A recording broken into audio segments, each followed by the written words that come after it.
লাল করলে ভালো হয়। এ বাবা, মনে হচ্ছে না বাস্ট করবে। মোগলাইয়ের সাথে যে আলুর তরকারিটা খায়, তো সেটা তৈরি করা হচ্ছে। আলুগুলোকে ভালো করে ধুয়ে একটা গরম জল করে তার মধ্যে নুন দিয়ে আলুগুলোকে সেদ্ধ করা হবে।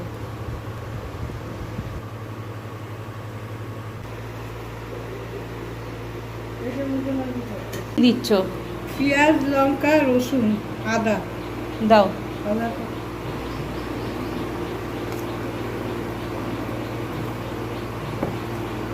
মিক্সিতে পেস্ট করতে হবে। এই যে পেস্ট করে নিয়ে এসেছি। এই নাও তাহলে বাটাটা। এবার পেস্টটা দিয়ে দিলাম।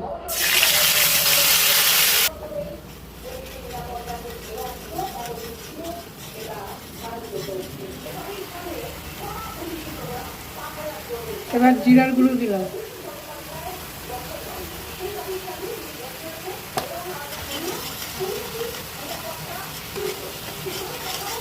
আলুতে নুন, হ্যাঁ আলুতে নুন দেওয়া ছিল তো।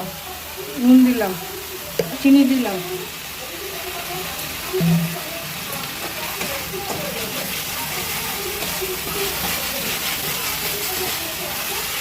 আলুটা দিয়ে দিলাম।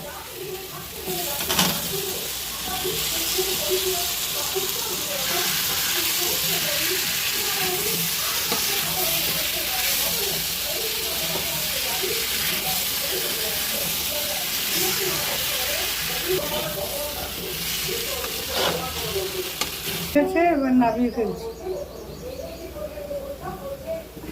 হয়ে গেছে। দেখি একটা খেয়ে দেখি। মোগলাইয়ের ভেতরে যে পুরটা দেওয়া হয় সেটাই এখন রেডি করা হচ্ছে। তেল দিয়েছি, এবার পেঁয়াজ দিলাম।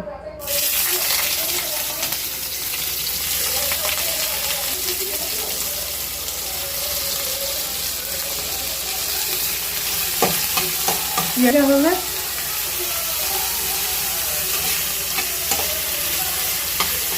লঙ্কাটাও দিয়ে দেবা নাকি এখন?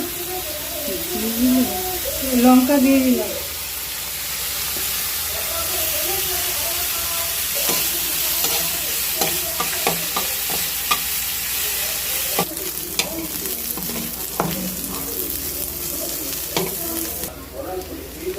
এবার আদা আর রসুন দিয়ে দিলাম।